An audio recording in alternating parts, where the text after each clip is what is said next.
Coming to you at 12 p.m. with three big stories, and a story we broke last night of the Congress insulting the army on Vijay Divas.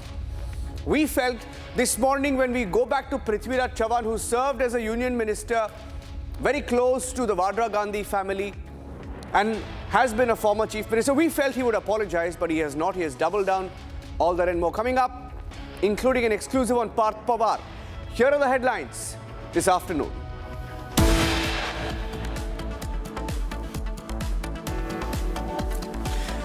Pro-Pak Congress defends the insult.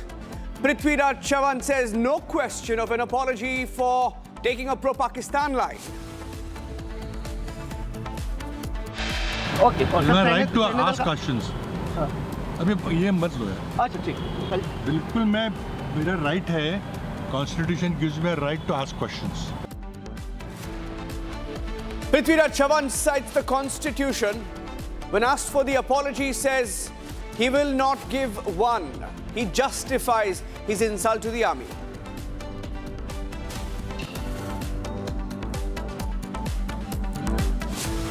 Congress leadership goes completely silent on Prithviraj Chavan's statement insulting the army. No apology. Top leaders have gone completely silent, backing Prithviraj Chavan.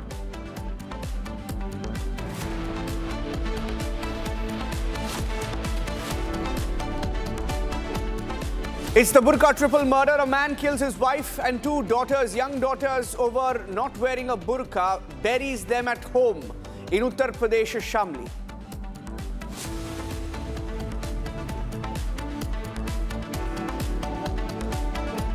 Murder takes place 6 days ago. There are pictures of the excavation, bodies excavated after 6 days in Shamli, Uttar Pradesh, of the wife and two daughters.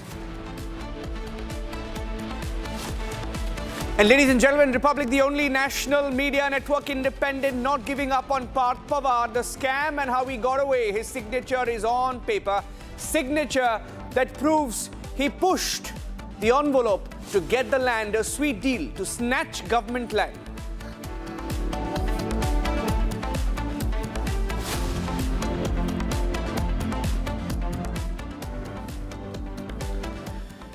Ladies and gentlemen, senior Congress leader and former Maharashtra Chief Minister Prithviraj Chavan today chose defiance over apology.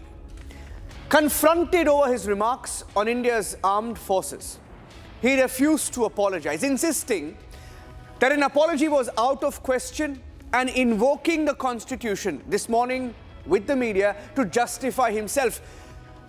Chavan's original statement last night of the Congress party is no small leader, that India was completely defeated during Operation Sindoor and that the Indian Air Force was fully grounded, and his public questioning of whether the country even needs a large Indian army of 12 lakh were a direct affront coming on Vijay Divas. Let's show you the pictures and the graphics of what he said.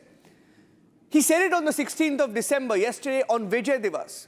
And coming from a former chief minister and someone very, very close to the Vadra Gandhi family, his remarks mirror the Pakistan narrative pushed by both Islamabad and Beijing after Operation Sindoor. This is exactly what China, Pakistan said. And it's not about silencing dissent or political disagreement. It's about drawing a firm line where he should have stopped. He should have apologized this morning. He did not.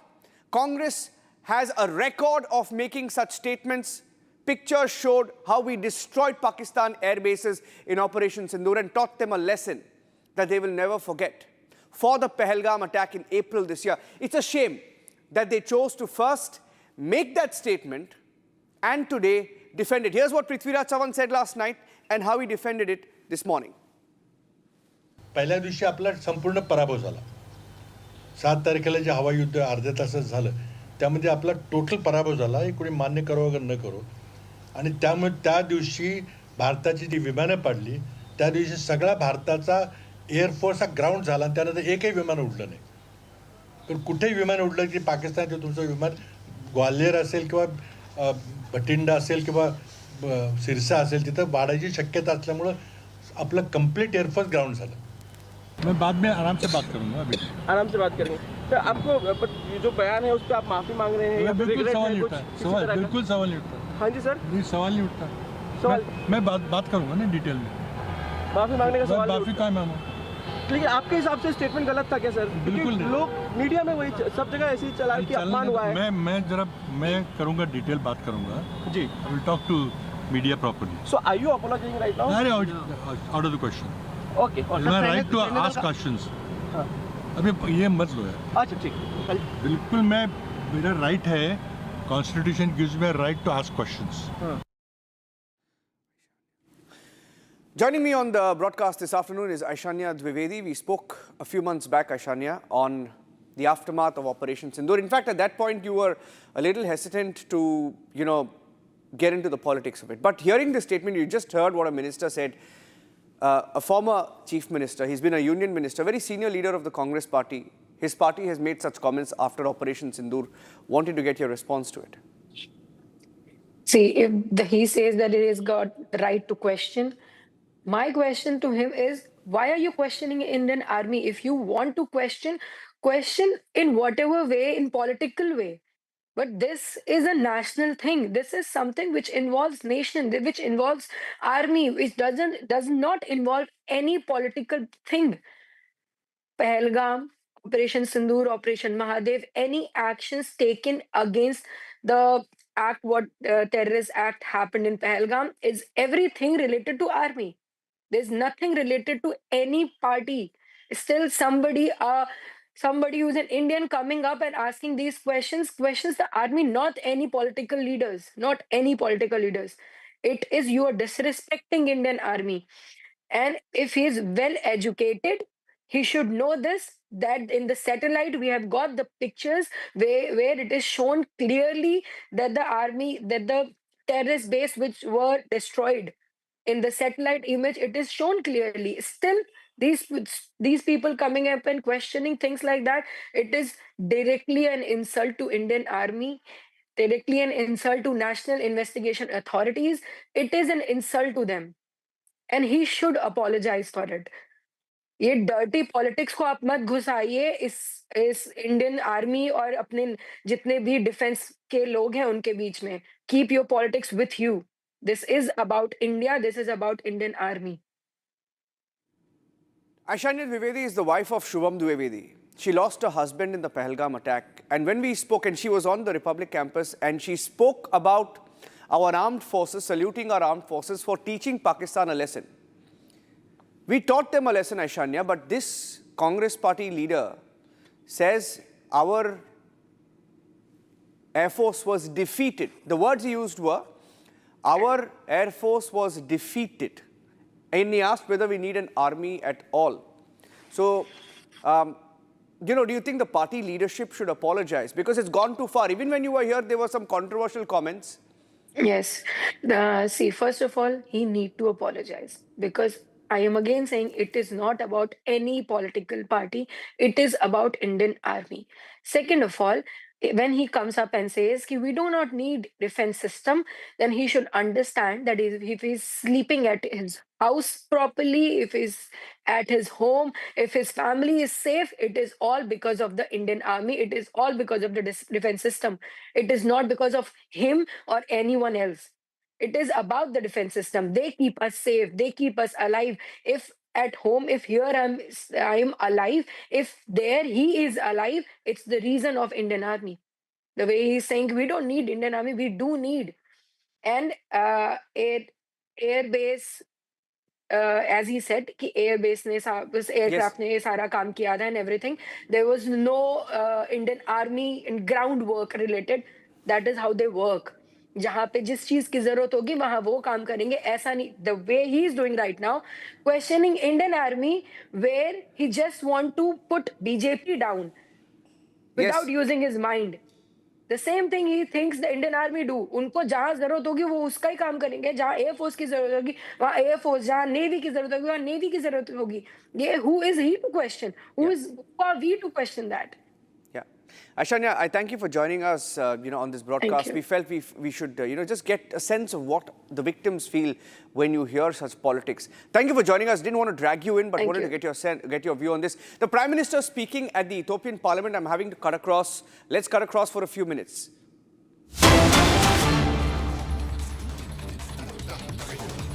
In this great building, your laws are shaped.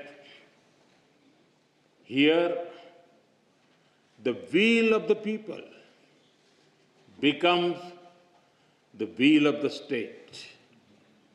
And when the will of the state is in harmony with the will of the people, the wheel of programs moves forward with hope and purpose.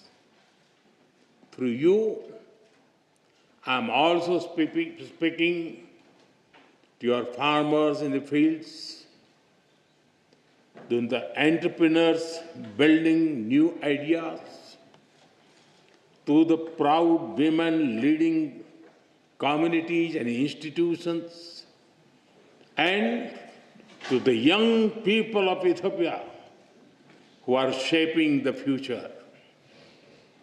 I thank you for the immense privilege. Yesterday, I was also honored to receive the Grand Honor Nishan of Ethiopia from my dear friend, Prime Minister Dr. Abiy Ahmed. I accept this award with folded hands, with humility, on behalf of the people of India. Am Sagnalo.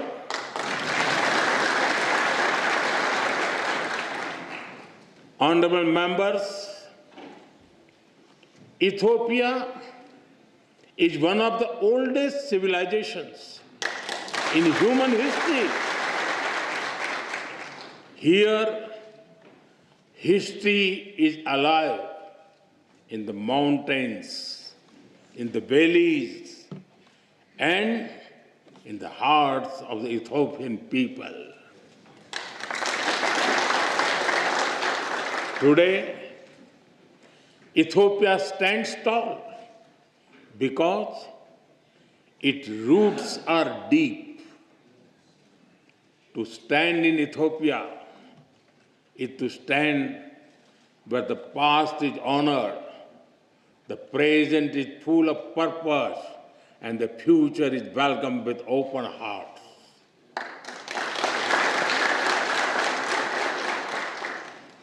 The blend of old and new, this balance between ancient wisdom and modern ambition, this is the true strength of Ethiopia.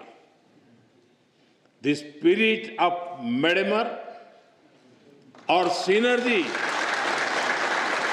is very familiar to us in India.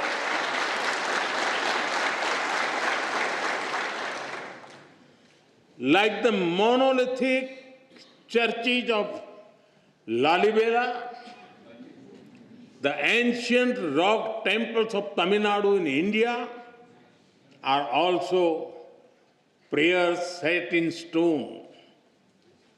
We too are an ancient civilization, walking confidently into the future.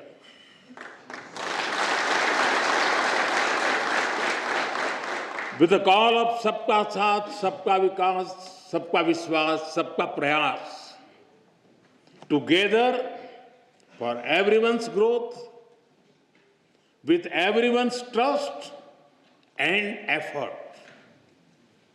Our emotions for our motherland also reflect our shared perspectives. India's national song, Vande Mataram, and the Ethiopian national anthem, both refer to our land as the mother.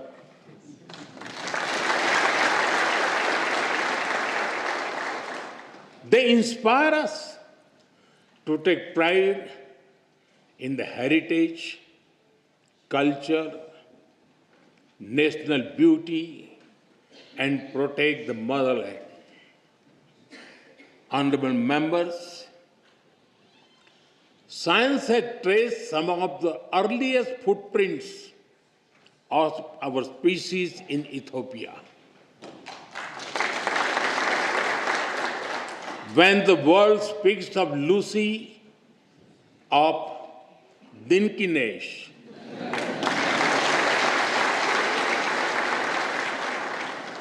they are not speaking only of fossil. They are speaking of a beginning. A beginning that belongs to all of us, whether we live in Addis Ababa or in Ayodhya. In India, we say, Vasudhaiv Kutumbakam. The world is one family. It reminds us that beyond politics, beyond borders, beyond differences, we share a common origin. And if our beginning was shared, then our destiny must also be shared. Honorable members, India and Ethiopia share warmth in climate as well as in spirit. Nearly 2,000 years ago, our ancestors built connections across great waters. Across the Indian Ocean, merchants sailed with spices, cotton, coffee, and gold. But they traded more than goods. They exchanged ideas, stories, and way of life. Ports like Adulis and Dholera were not just trade centers. They were bridges between civilizations. In modern times, our relationship entered a new era. Indian soldiers fought alongside Ethiopians for the liberation of Ethiopia in 1941.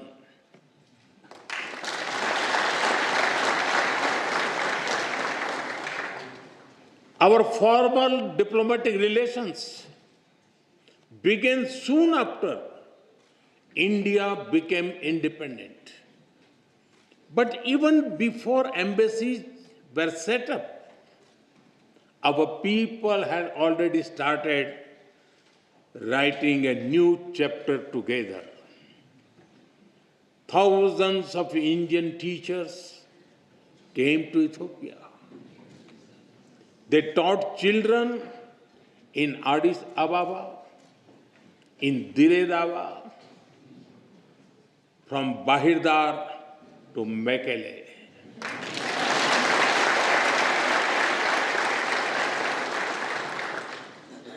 They reached Ethiopian schools and entered Ethiopian hearts.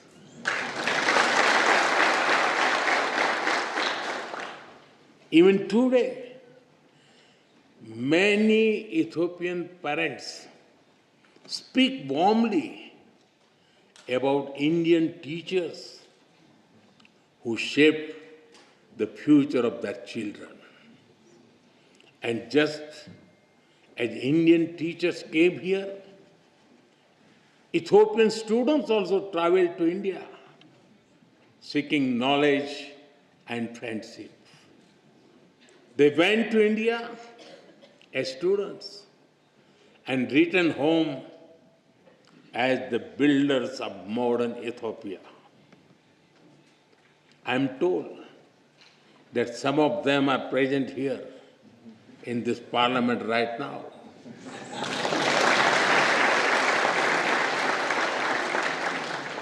Including the Honorable Speaker Tage Chapo.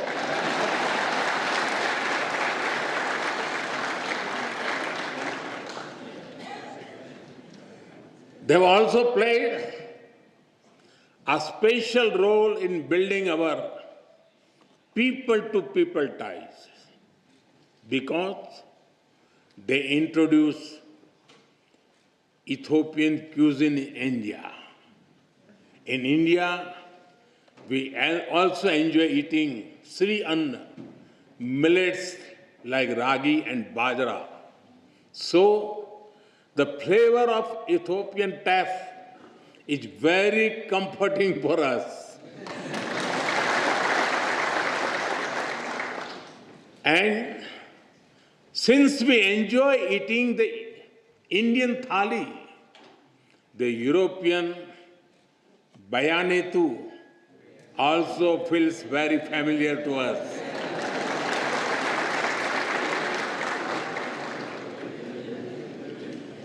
Honorable members, today Indian companies are among the largest foreign investors in Ethiopia. They have invested more than $5 billion in diverse sectors like textiles, manufacturing, agriculture, health, and more. And they have created more than 75,000 local jobs. But I'm sure we can all agree our partnership has a lot more potential. That is why Prime Minister Dr. Abiy Ahmed and I took a big step forward yesterday. We have decided to elevate our bilateral relationship to the level of a strategic partnership.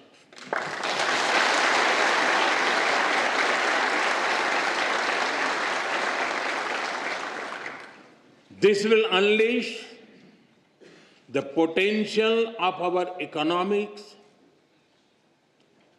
through cooperation in technology, innovation, mining, sustainability, and clean energy.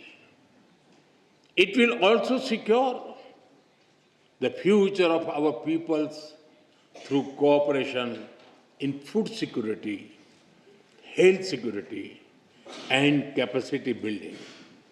In addition, we will also enhance our trade and investment cooperation as well as on defense and security matters.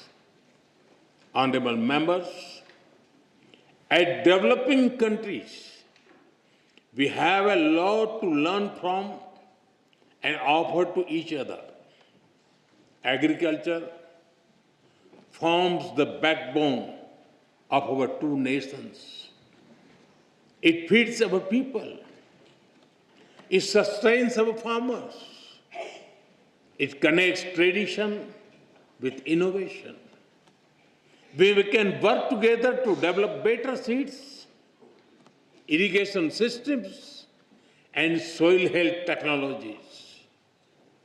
As climate change affects rainfall and crop cycles, we can share knowledge in climate resilient farming, from dairy farming to farm mechanization, from millet research to food processing. Together, we can help our farmers prosper. Honorable members, in India, we have built a robust digital public infrastructure. It has transformed the way we deliver services and how people access them. Today, every citizen in India can use technology for payments, for identity, and for government services. More than half of the world's real-time digital payments now happen in India. Welfare benefits worth over $500 billion have reached hundreds of millions of beneficiaries directly in their bank accounts without leakages or corruption. 3 times every year, nearly 100 million farmers receive financial assistance at the click of a button. As you roll out the Digital Ethiopia 2025 strategy, we are ready to share our expertise and our experience with Ethiopia.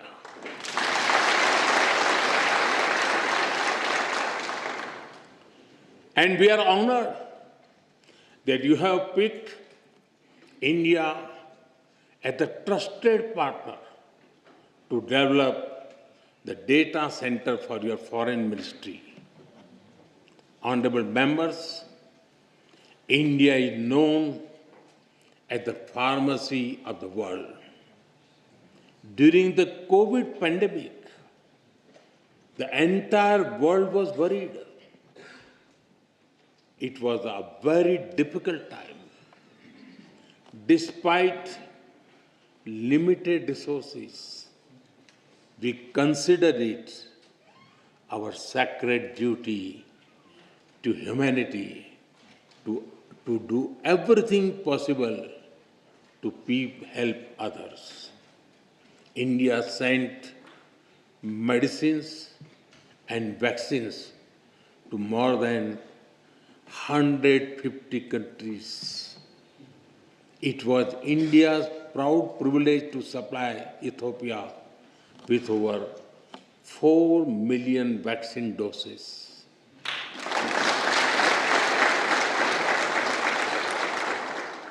And our good fortune to do so in partnership with the WHO, led by Dr. Tedros, a proud son of Ethiopia, known in India as Tulsi Bhai.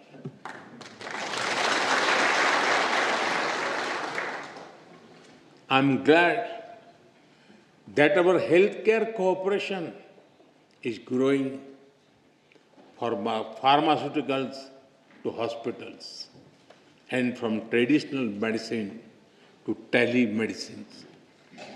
We are committed to strengthen our health security cooperation further, from provisioning of new equipment in hospitals to capacity building to healthcare professionals. Honorable members, Ethiopia sits at a crossroads of Africa. India stands at the heart of the Indian Ocean. We are natural partners in regional peace, security, and connectivity. Our commitment to mutual security becomes stronger with the signing of the Defense Cooperation Agreement earlier this year. This arrangement focuses on closer military cooperation. It includes collaboration in cybersecurity, in defense industries, in joint research, and in capacity building. I take this opportunity to thank Ethiopia for your solidarity after the terrorist attack in India in Pahalgam in April. I also thank you for receiving our all-party parliamentary delegation so warmly and for affirming the commitment of zero tolerance towards terrorism. Honorable members,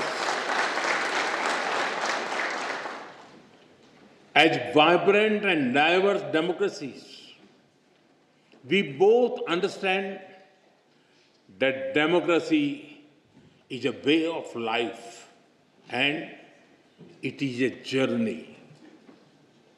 It is shaped sometimes by debate, sometimes by disagreement, but always by belief in the rule of law and the will of the people.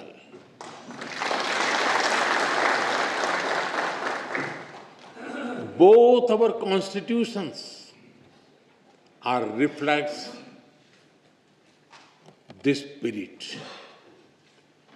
India's constitution begins with the words, "We the people of India." Ethiopia's constitution begins with, "We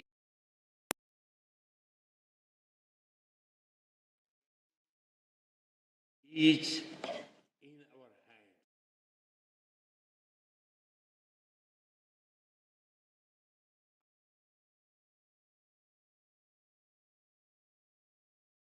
Victory Monument. This monument is a timeless reminder of how Ethiopia's victory inspired the entire colonized world in its quest for dignity and freedom.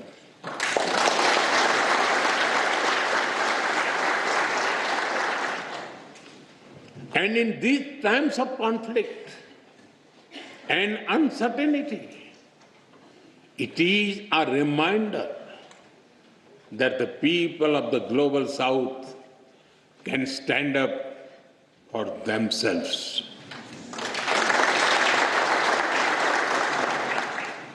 Honorable members, Mahatma Gandhi gave us the concept of trusteeship. We do not own this beautiful planet and its resources. Instead, we are trustees who must take care of them and pass them to our children. The spirit of trusteeship that guides India's एक पेड़ मां के नाम, a tree for mother. A tree for mother initiative is also reflected in Ethiopia's Green Legacy Initiative.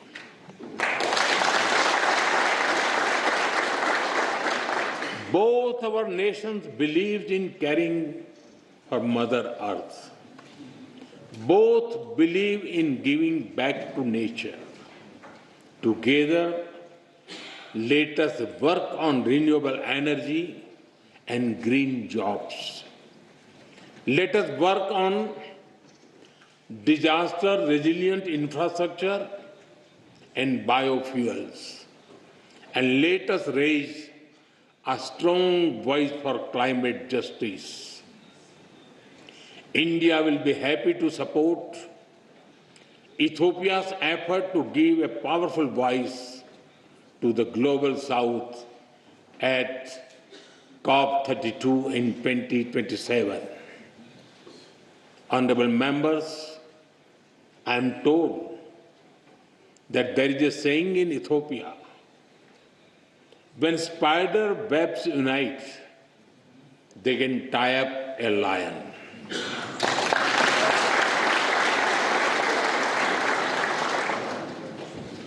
We too believe in India that मन मिले तो पर्वत भी रास्ता दे देते हैं. When hearts are united, even mountains give way. Indeed, solidarity is a strength and cooperation is power. And today, as nations of the global south, as ancient civilization, as friends, India and Ethiopia are standing together.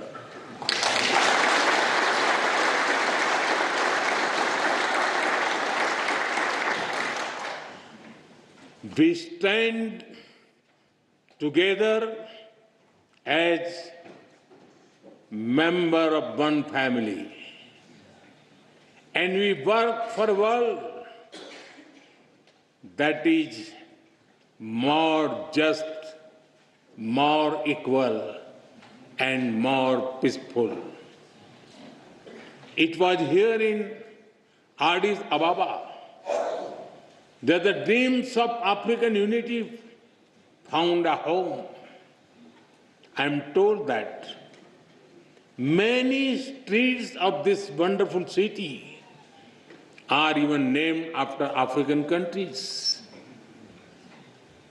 On the other side of the Indian Ocean, it was in New Delhi that India was honored to welcome the African Union as a permanent member of the G20.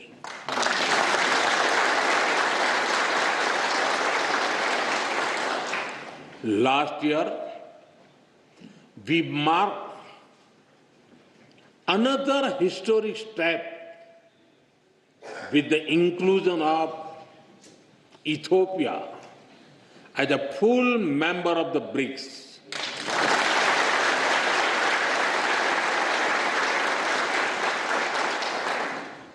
In fact, over the 11 years of my government, the connection between India and Africa has grown many-fold. During this period, we have exchanged more than 100 visits at the level of head of the states and governments.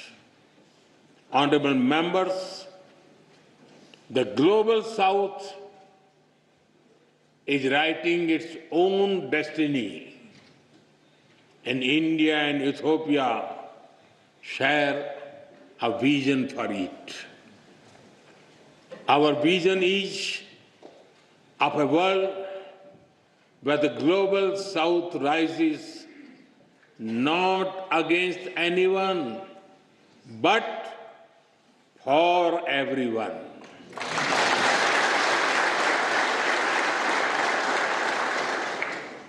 A world where development is fair, where technology is accessible, and where sovereignty is respected.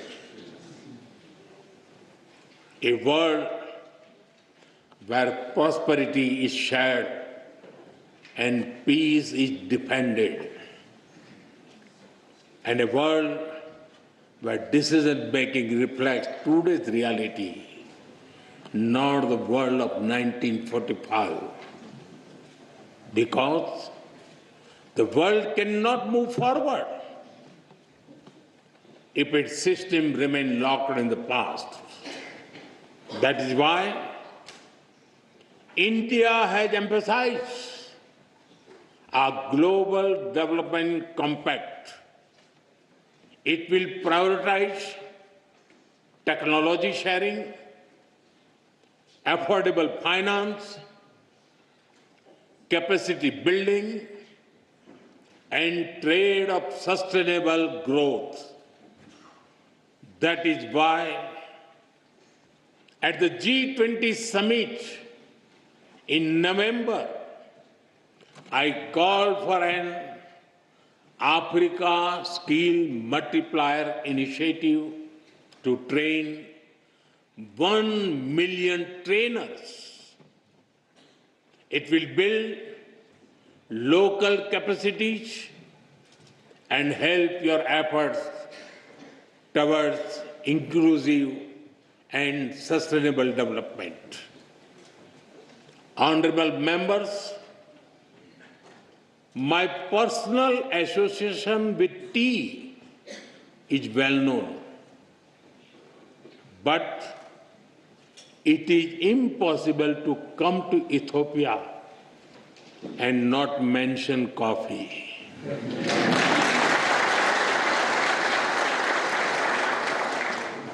It is one of your greatest gifts to the world.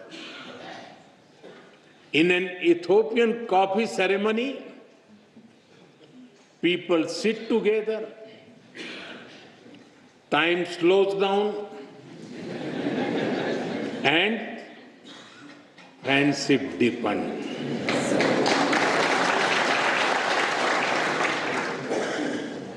In India, too, a cup of tea is an invitation to talk, to share, to connect.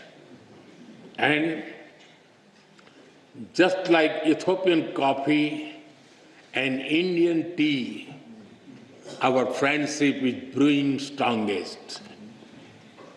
Today, I stand before you among sisters and brothers with a deep sense of gratitude and bright hope for the future. The future is calling, and India and Ethiopia are ready to answer. Honorable members, as I conclude, I give you my word that we will work together as equals.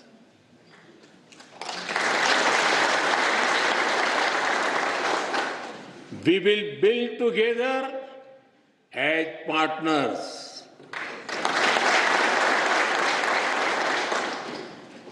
And we will succeed together as friends.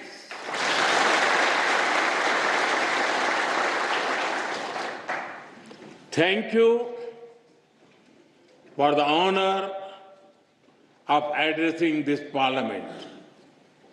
Thank you for your friendship.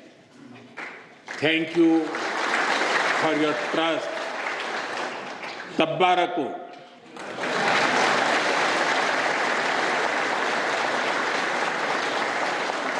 Dena hunnu. Am sagnalo. Thank you.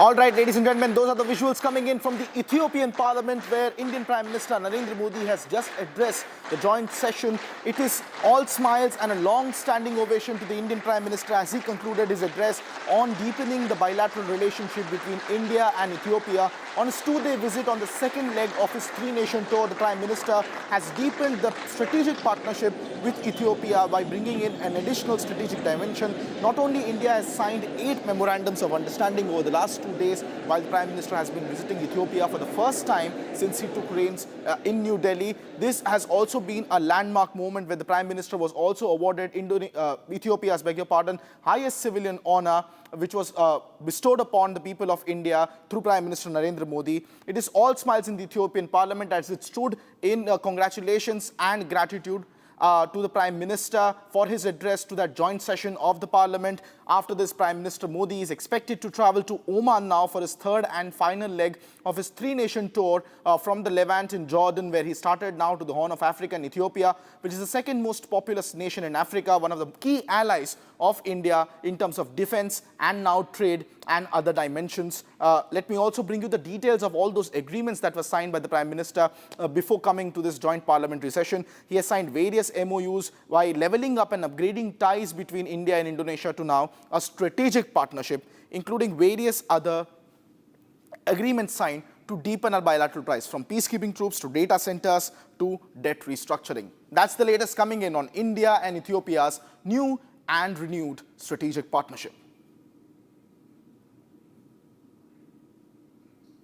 And while India has been building bridges in Ethiopia, ladies and gentlemen, it's Bangladesh now which has been a cause of concern. And in the latest, the Bangladeshi High Commissioner has been summoned to the Ministry of External Affairs after recent remarks of certain politicians in Bangladesh over the threat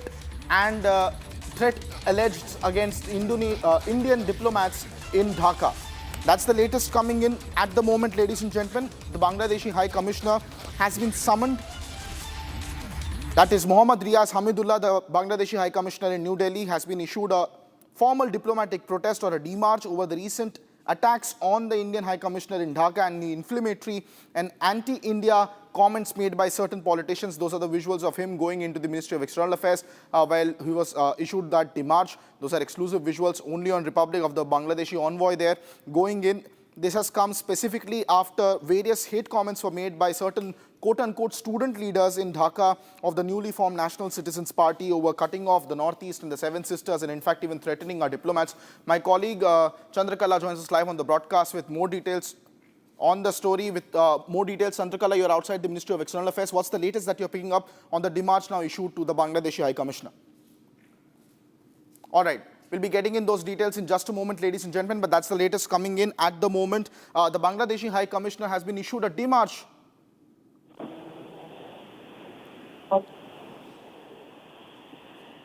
And my colleague Chandrakala joins us live now on the broadcast. Chandrakala, what are the details that you're tracking? Yes, of course.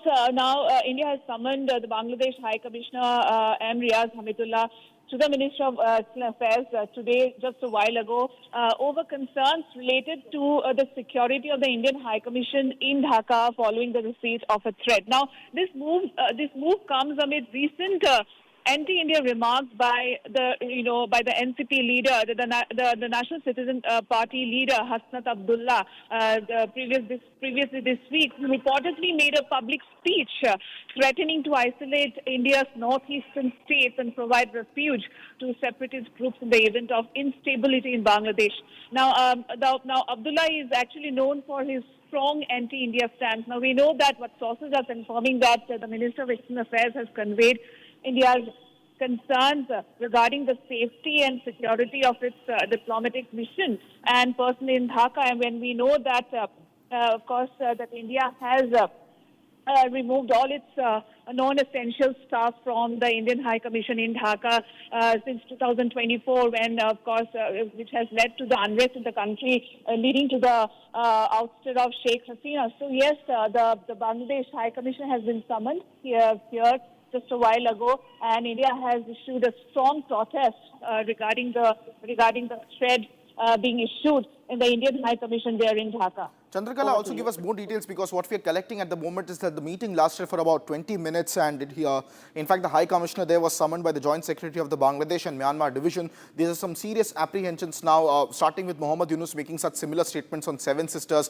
first in China and now it becoming a very popular, open kind of a political discourse in Bangladesh with just 2 months left to the general elections there. What kind of protest has India registered and why it was important to now summon the High Commissioner there and raise it formally?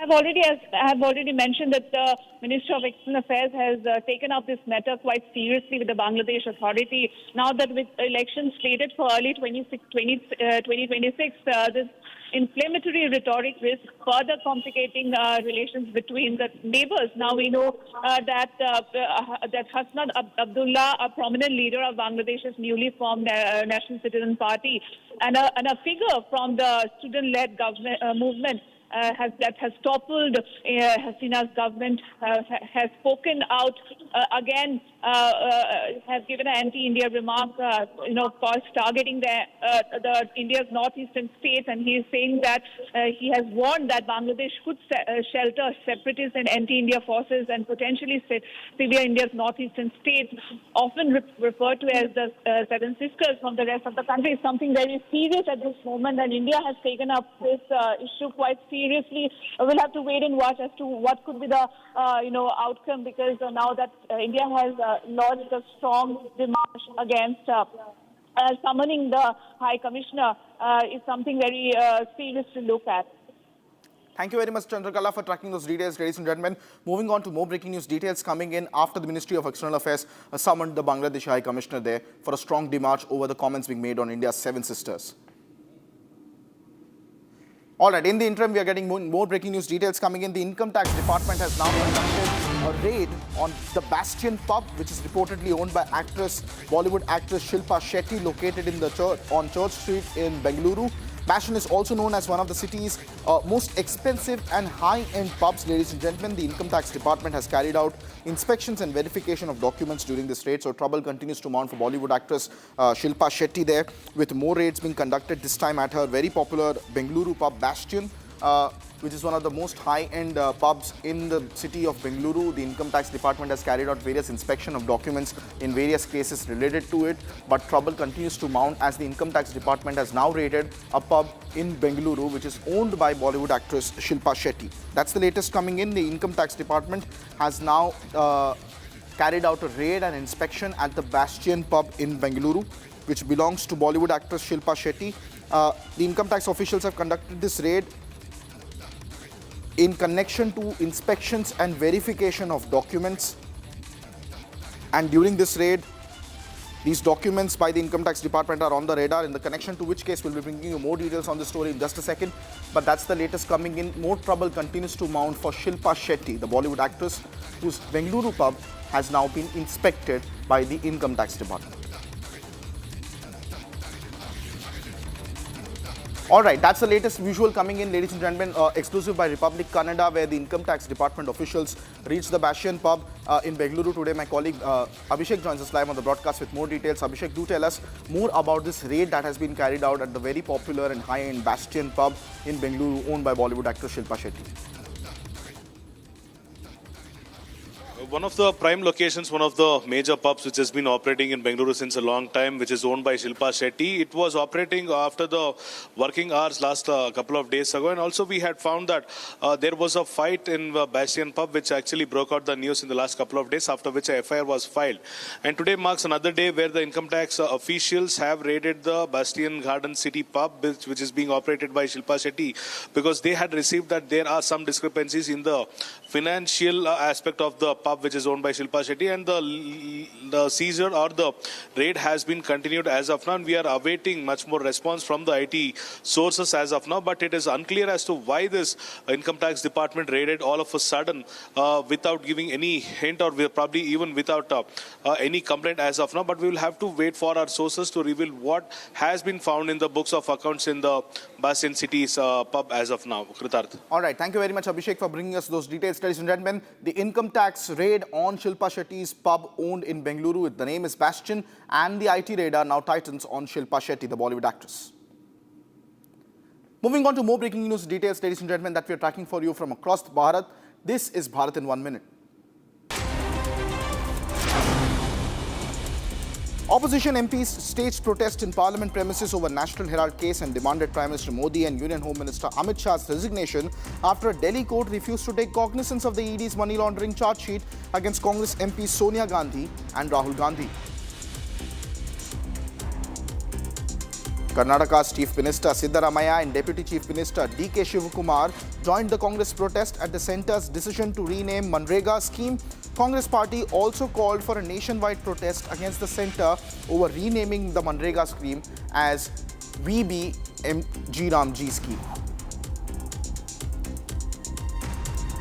3 people died and 1 was injured after a car lost control and rammed into a tree. The emergency team rescued 4 people. 1 survivor has been sent to the civil hospital, while bodies of the 3 others have been handed over to the police for post-mortem in Gujarat's Amreli.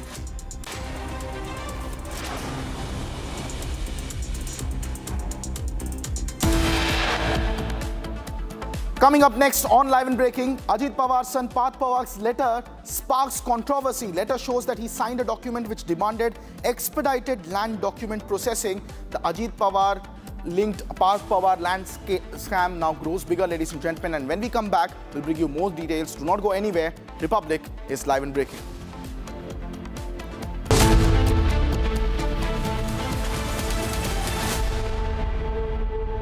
$13,000 placements last year.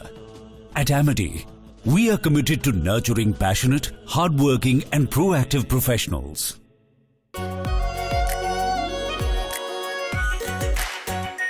Our pure Shahi Paneer Masala. Delicious, healthy, every day.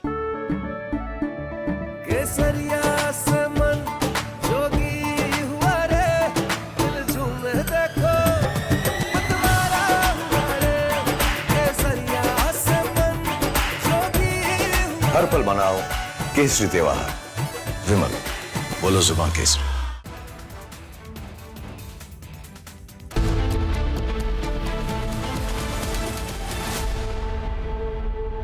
दादी के हाथों का जादू और खुशबू से महकता घर, माँ की मुस्कुराहट और खाने की सुगंध। MDH गरम मसाला, क्योंकि हर रिश्ता है स्वाद से जुड़ा। 13,000 placements last year. At Amity, we are committed to nurturing passionate, hardworking and proactive professionals. थोड़े में ज्यादा स्वाद, यही तो है इसकी खास बात। वाओ मामा, क्या स्वाद है? अरे मेरे राजा, सबका राजा प्योर मसाला। केसरिया से मन जोगी हुआ रे, दिल झूमे देखो मतवारा हुआ रे। केसरिया से मन जोगी हुआ। हर पल मनाओ केसरी त्योहार। विमल, बोलो जुबान केसरी। MDH की हल्दी मिर्ची धनिया करे कमाल। ये रंग दे, ये खुशबू दे, ये तीखा, ये कम पड़े। क्या निराला MDH मसाला।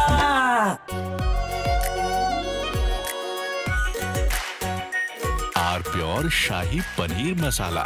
Delicious, healthy, every day.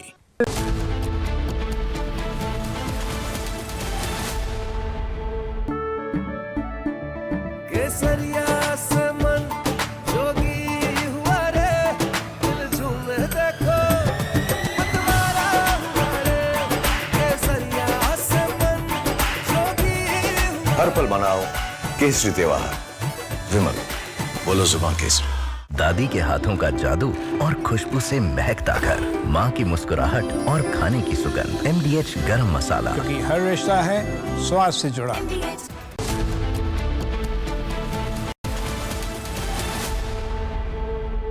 थोड़े में ज्यादा स्वाद, यही तो है इसकी खास बात। वाओ मामा, क्या स्वाद है? अरे मेरे राजा, सबका राजा प्योर मसाला।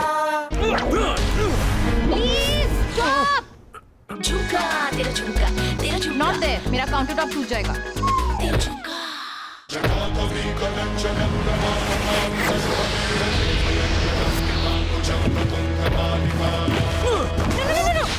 मेरी चिमनी टूट जाएगी। What are you doing? रानी, इस घर में कुछ है जो टूटता नहीं। ये पिलर कभी नहीं टूटेगा।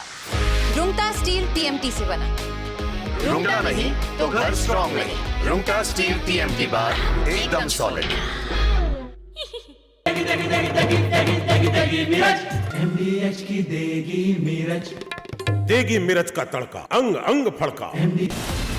From Asia's largest news headquarters, setting the agenda for Bharat.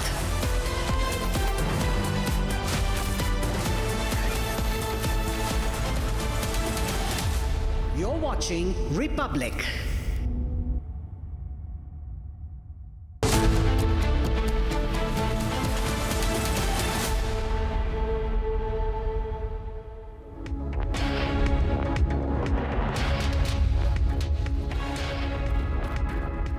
Welcome back, ladies and gentlemen. You're watching Live and Breaking with me, Uttar Pradesh, at 1 p.m. this afternoon. Our top story continues to remain the new letter that has now emerged in a shocking twist in the Parth Pawar-linked land scam in Pune. In that letter, we find details of how the documents were allegedly asked to be expedited in this very, very important case linked to the Deputy Chief Minister's son in Maharashtra. And I'll bring you all those details in just a moment. But as always, let's start this Live and Breaking Bulletin with the headlines.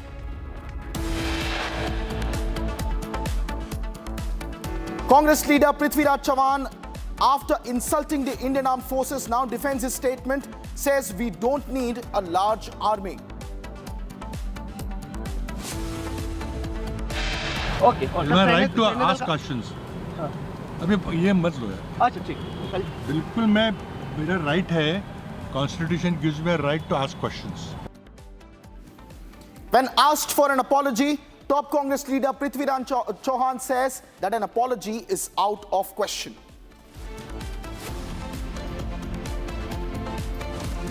Congress leadership goes completely silent on Prithviraj Chavan's statement, not even an apology that has been issued.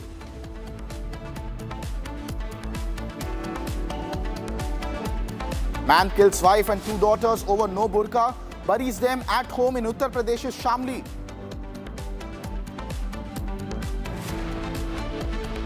Burqa triple murder in Uttar Pradesh shocks the nation. Bodies excavated after 6 days.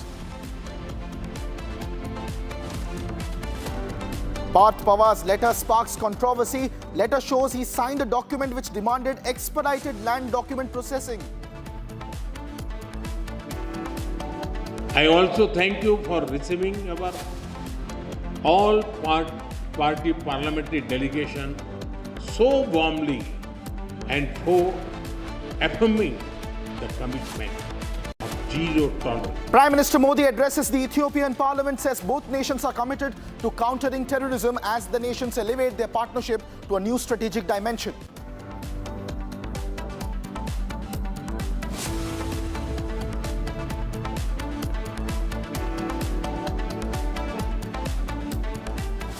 And ladies and gentlemen, we start this bulletin with a shocking case of the Burqa butcher this afternoon. A shocking incident came to light from the Shamli district of Uttar Pradesh, where a wife's decision to not go to her parents' house without wearing a burqa proved fatal when her husband shot her and killed upon her. Upon returning home after a month, when their two daughters woke up at the night hearing the gunshots, he killed them both too and buried all 3 in a 6-foot deep pit that he had dug in the house, part of his plan. 6 days later, the accused confessed to the police during a questioning that he had killed his wife and 2 daughters, and now around 10 a.m. this morning, the police excavated the house and recovered the bodies of the 3, sending them for post-mortem examination. That's the shocking case coming in from Uttar Pradesh's Shamli district, where a man in a fit of rage not only killed his wife but also his 2 daughters over a demand for wearing burqa. Let's go to the ground zero and bring you the details of the shocking case from Uttar Pradesh's Shamli district. My colleague Komal reporting for us. 9 feet गहरा गड्ढा है। यहाँ पे फारूक ने अपनी पत्नी और 2 बेटियों को दफना दिया। कट्टरपंथी सोच जो है फारूक की वो निकल के सामने आई है और उसी सोच ने देखिए उसकी पत्नी और 2 बेटियों की जान जो है उसने ले ली है। और ऐसे में बुरखा नहीं पहनने से, जिस तरह से देखिए कल एसपी का भी बयान सामने आया था, जो फारूक ने पुलिस के सामने भी बयान दिया है कि वो मायके गई थी और ऐसे में बुरखा नहीं पहनी थी, उस बात से बहुत ही ज्यादा वो आहत था। उससे पैसे भी मांगी, पैसे नहीं दिए, इस बात से बहुत ही आहत था। उसे नीचा दिखाया गया और ऐसे में उसने हत्या जो है अपनी पत्नी और 2 बेटी की कर दी। ये गड्ढे में उसने दफन करके रखा। इसके साथ ही अगर हम आपको पहले तो इस घर की तस्वीर दिखाएं, संतोष थोड़ा सा इधर कैमरा पैन करके भी दिखाइए। देखिए बहुत ही ज्यादा इंटीरियर ये इलाका है एकदम। आप अगर शामली से अंदर आएंगे, गांव के अंदर आएंगे तो यहाँ पे ये 2 कमरा है। ये कुदाल आपको नजर आ रहा होगा जिससे जो है गड्ढा भरा था। जब उसने इस पूरे वारदात को अंजाम दिया और उसी के बाद वारदात को अंजाम देने के बाद इस कुदाल की मदद से उसने गड्ढे को को भरा। अब यहाँ पे अगर और तस्वीर दिखाए तो ये दिखाइए किस तरह से यहाँ पे आपको एक राख नजर आ रहा होगा। दरअसल फारूक ने क्या कहा अपने बच्चों को, अपने परिवार में उसने यही कहा कि उसने अपनी पत्नी और दोनों बेटियों को अलग से किराए का मकान दे दिया है, वो वहां रह रही है। लेकिन सच बात ये थी कि उसने उसके पूरे कपड़े को जो है यहाँ पे जला दिया ताकि किसी को कोई शक ना हो। अगर वो कपड़े देखेंगे तो जाहिर तौर पर ये सवाल जरूर खड़े होंगे कि आखिर कपड़े तो यहाँ है, आप कह रहे हो आपने दूसरी जगह मकान लेकर के उनको घर पे दे दिया है। तो ऐसे में देखिए शक जो है वो गहराता चला गया। बच्चे लगातार सवाल कर रहे थे क्योंकि 2 बेटा भी है, वो सवाल कर रहे थे। तो ऐसे में देखिए फिर उसने अपने परिवार में अपने दादा से बात की, बच्चे ने बताया और उसके बाद देखिए ये जो पूरा मामला है वो परत दर परत खुलते गया। नाम का व्यक्ति है और उसके पत्नी और 2 बच्चियां गायब हैं। तत्काल हमारे चौकी इंचार्ज गंगेरू, हमारे SHO कांधला सतीश मौके पे आए और फारूक जिसकी पत्नी और बच्चे गायब थे उससे उन लोगों ने सख्ती से पूछताछ की और उसने बताया कि मेरी पत्नी के साथ मैं और हमारे 5 बच्चे घर में रहते, बहुत गरीब मैं था और मैं होटल पे काम करता, रोटी बनाने काम करता था मैं। हमारी पत्नी विगत 1 महीने पहले, चूँकि मैं गरीब था और हमारी शादी मंसूरपुर मुजफ्फरनगर में हुई थी, वो हमसे कुछ पैसे मांग रही थी। इसको लेके हमारा विवाद हो गया था और बिना वो बुर्का और नकाब के अपने मैके चली गई अपनी छोटी बच्ची को लेकर के।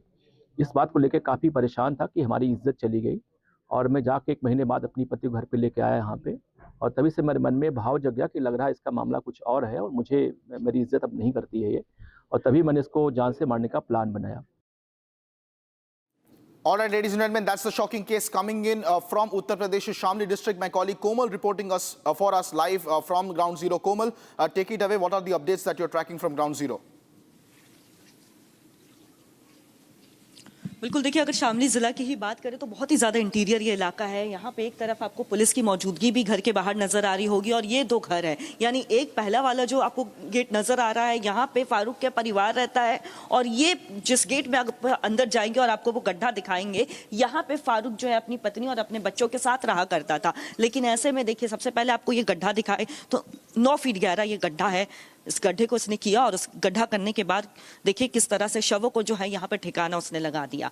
और ऐसे में जो उनकी माता से अभी हमने बात की फारूक की, तो फारूक की माता भी यही कह रही थी कि बगल का ही उनका ये घर है, लेकिन परिवार से कोई आना जाना नहीं था। फारूक जो है वो हमेशा से एक सनकी मिजाज का रहा और ऐसे में काफ़ी पाबंदी में वो अपनी पत्नी अपने बच्चों को रखता था। संतोष थोड़ा इधर भी कैमरा दिखाइए और ये घर दिखाइए। ये देखिए, ये 2 कमरा है, ईंट का बना हुआ है ये घर और बताए तो देखिए कच्चा सा ये मकान है, लेकिन यहाँ पे आपको कुदाली भी नजर आ रही होगी जिससे गड्ढा भरा जाता है।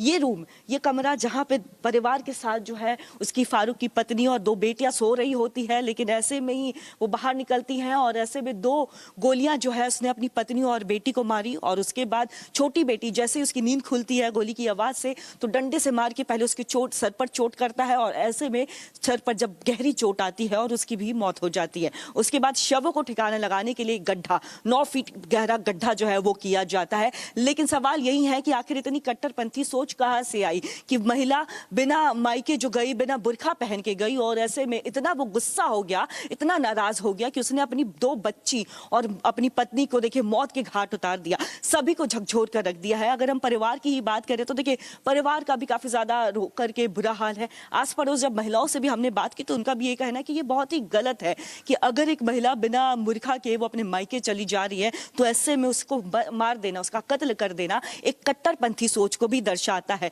और ऐसे में अगर आस पड़ोस की ही बात करें, यहाँ पे भी भीड़ देखे लग गई है, लोग भी यहाँ पे पहुंच रहे हैं। हालांकि फारूक को लेकर के जब भी उनसे सवाल किया जा रहा है तो यही कहना है कि फारूक किसी से कोई लेना देना रखता ही नहीं था, शांत रहता था और ऐसे में देखिए उसने इतनी बड़ी घटना को अंजाम दे दिया है। 9 फीट गहरा गड्ढा, इसको भरा, उसमें भरने में भी काफी ज्यादा समय लगा होगा और यही नहीं, चालाकी इतनी ज्यादा थी, परिवार को शक तब हुआ, पहले वो परिवार को, आस पड़ोस के लोगों को, छोटा बेटा जो है उसे यही बोल के टहलाता गया कि कमरे किराए के मकान में जो है उसकी बहनें और उसकी पत्नी है। लेकिन ऐसे में 2 दिन पहले जब ये कल चूंकि रात में पकड़ाया है और ऐसे में 2 दिन पहले यहाँ पे ये जो राख आपको नजर आ रहा होगा ये कपड़ों का राख है, यानी जो कपड़े रखे हुए थे उसे भी उसने जला दिया। जब परिवार ने देखा कि ये कपड़े आखिर क्यों जला दिए तो ऐसे में परिवार को शक होता है और शक होने के बाद जो है पुलिस को सूचना दी जाती है, जिसके बाद देखिए इस पूरी सनसनीखेज वारदात जो है वो निकल के सामने आती है। कुछ लोग भी यहाँ पे है, वो भी लगातार लगातार देखने ही आ रहे हैं। फारूक को लेकर के कुछ ज्यादा जानकारी है आप लोगों को, कैसा मिजाज का था वो? नहीं जी। मतलब अच्छा एक बात बताइए, बिना बुर्का पहने अगर मायका चली गई महिला और उसके साथ इस तरह से बर्ताव करना क्या सही है? उसको मौत के घाट उतार देना कैसे देख रहे हैं, ये तो बता ही सकते हैं आप लोग। हाँ जी, देखो इंसाफ तो मिलना ही चाहिए। क्या कहेंगे? बिना बुर्का अगर मायके कोई जा रहा है, बिना बुर्का पहन के वो जा रही है, तो क्या उसको मौत के घाट उतार देना चाहिए? कोई इजाजत देता है इसकी? कोई भी धर्म इस बात की इजाजत देता है? इसकी कोई इजाजत नहीं देता। देखो थोड़ा बहुत तो ऊंच नीच होता रहता है, ऐसा नहीं है कि। All right, ladies and gentlemen, that's the ground report coming in from the Shamli district in Uttar Pradesh, where my colleague Komal is reporting for us live. Let me also take you through the other updates that we are tracking in this story, ladies and gentlemen. Komal, thank you for bringing us those details. And in the interim, let's also take a look at what the mother of the accused has said in this entire conversation, where she's saying that this was an often occurrence where his son was at odds with the wife and the daughters, and they would be locked inside often. These are some shocking details coming in. Listen into the mother of the main accused in this case and what she had to say. Farooq जो कि आरोपी है, उनकी माता जी हमारे साथ है। माता जी, फारूक किस मिजाज का शख्स था? क्योंकि जैसा कि उसने पुलिस को भी बताया कि बुर्का नहीं पहनने से बहुत नाराज हो गया, कभी ऐसे अनबन करता था कपड़ों को लेके भी वो? जी वो पर्दे से में रखा था, बुरखे से मंदिर रहती, बाहर नहीं आती, बच्चे बुच्चे आ जाते हैं, कोई बाहर का काम इतना हमारे साथ रहा, ठीक हम कर देते, हमारे साथ लड़ाई कर रखी थी, साल से आवाजा बनते हैं। आप लोगों से बात नहीं होती थी? ना बाप से ना अम्मी से। बच्चे थे मेरे पास आ जाते, कोई चीज की तमन्ना थी ले जाते, दे देते। हाँ। तो जब जैसे उनकी पत्नी और दोनों बेटियां जो हैं वो गायब हो गई, उसने तो दफना दिया, लेकिन परिवार को या आस पड़ोस में किसी को भनक नहीं लगी, तो आप लोगों ने पूछा आखिर कहाँ है वो लोग, आ नहीं रहे हैं, क्या जवाब मिलता था? बच्चों ने बताया मेरी अम्मी, मेरा हम घर बनाओगे, मेरी अम्मी ने शामली वो ले गए किराए पर कमरा, वहाँ छोड़ दी।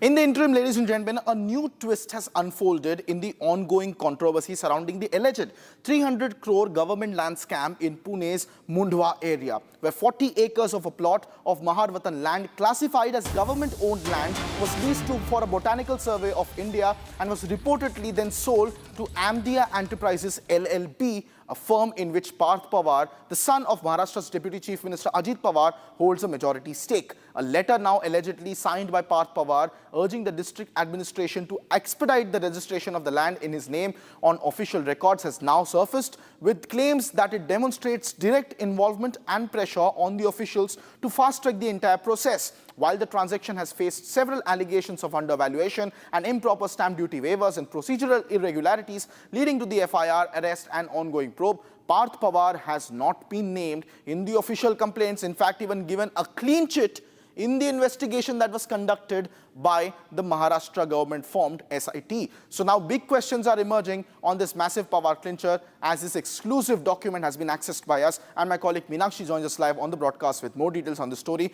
Meenakshi, do tell us about the letter that we have accessed and what does it tell us about this case? Yes, as you have already mentioned that Republic has accessed the remand copy of Shilpa Shetty, and why what we have seen in this copy is very important. It's number 8, number 11 and number 12 points. What is here is that clearly police is claiming here that the accused along with the co-accused in collusion with Media Enterprise LLP and the District Industry Center Pune got the deed registered by falsely claiming stamp duty exemption, even though no such exemption was actually granted as per rules. So police is claiming in their remand copy of Shilpa Shetty that Media Enterprise is involved in this case, and also claiming alleged role of Media Enterprise. So it's clear investigation that Media Enterprise is has a key role in this case. What we have seen from the first day is that Pune police arrested Shilpa Shetty. Pune police also arrested sub-registrar Ravindra Taru. But Pune police is not doing anything on Media Enterprise, not investigating proper role of Media Enterprise. No action has been taken against Media Enterprise. Why? We know Energy Enterprise, who own this company. Parth Pawar has 99% of share of this company, and one Digvijay Patil, who has owned 1% of share of this company. Now, Digvijay Patil skipped 4 summons, and after that he appeared before Pune police, and 3 hours of interrogation he left Bavdan police station. And we are getting information that Pune police, while interrogation with Digvijay Patil, Pune police claim that Digvijay Patil has not said anything on this land deal. So, Digvijay Patil's role also are not properly investigating in this case. As we have seen the activists raising this point, question on this point. Mr. Vijay Simba retweeted. He said that all this investigation is eyewash and it's scripted. You know, already Bombay High Court said that Pune, who is trying to protect, Pune police is trying to protect whom? And this raises also big question. Now, Pune police investigation, Pune police actually what they are doing on this investigation. Are they really protecting someone? Protecting Deputy Chief Minister's son, Parth Pawar? If they are not protecting, then they have to prove that they are not protecting Parth Pawar. And they have to do proper investigation on Energy Enterprise. They claimed on demand copy that Energy Enterprise role is big in this case, but they are not taking any action against Energy Enterprise. They have not yet arrested Digvijay Patil. So, in this case, it's clear, is it really eyewash by Pune police in this Pune land scam? Back to studio. All right, thank you so much, Meenakshi, for joining us with those details coming in on that story. We'll be shifting our focus to other breaking news that we are getting in from Karnataka. Now, the crackdown on the Karnataka's prisons continue under the newly appointed DG Prisons, Director General of Prisons, Alok Kumar. Authorities intensifying searches over the last 36 hours and seizing a range of illegal items that have been smuggled into jails across the state. During the special drive now, the officials recovered mobile phones, knives, narcotics, underscoring serious security lapses with 6 mobile phones, as you can see on your screens. Mobile phones and 4 knives have also been found at the central prison of Bengaluru, while Mysuru prison researchers led to the seizure of the 9 mobile phones and 11 SIM cards as the prison department vowed strict action to curb contraband and tighten the jail security. Abhishek joins us on the phone line for more. Abhishek, well, now this is a proof of what's been going on once again and the prisons of Karnataka as the crackdown continues. Now, phones, mobile phones, and not just mobile phones, knives have also been found. Rakshita, this isn't the first time that various substances in the jail have been secured. And after Alok Kumar, who took in charge as the ADGP of the prisons, has very clearly mentioned to all the SPs of the various other jails located in the entire state that if at all any harmful item or any harmful substance is found within the jail without the notice of any SPs or any officers, all of them will have to face the consequences under the law is the point number 1 which we had mentioned as soon as he took the charge. And after which we have seen various other jails in the state of Karnataka have been raided and various other mobile phone SIM cards and unwanted substances as well as narcotic substances have been found in the jail as of now. So we will have to see how Alok Kumar responds to this and how the Home Minister responds to this at this point of time, Rakshita. All right, thank you so much, Abhishek, for joining us with those details coming in on that story, viewers. And now we shift our focus to the other story that we're tracking for you from across the country. This is Bharat in 2 minutes.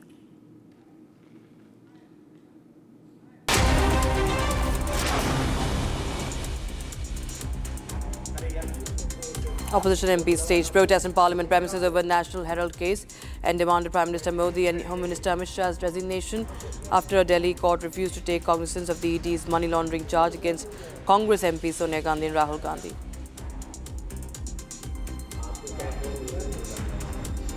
Karnataka Chief Minister Siddaramaiah and Deputy Chief Minister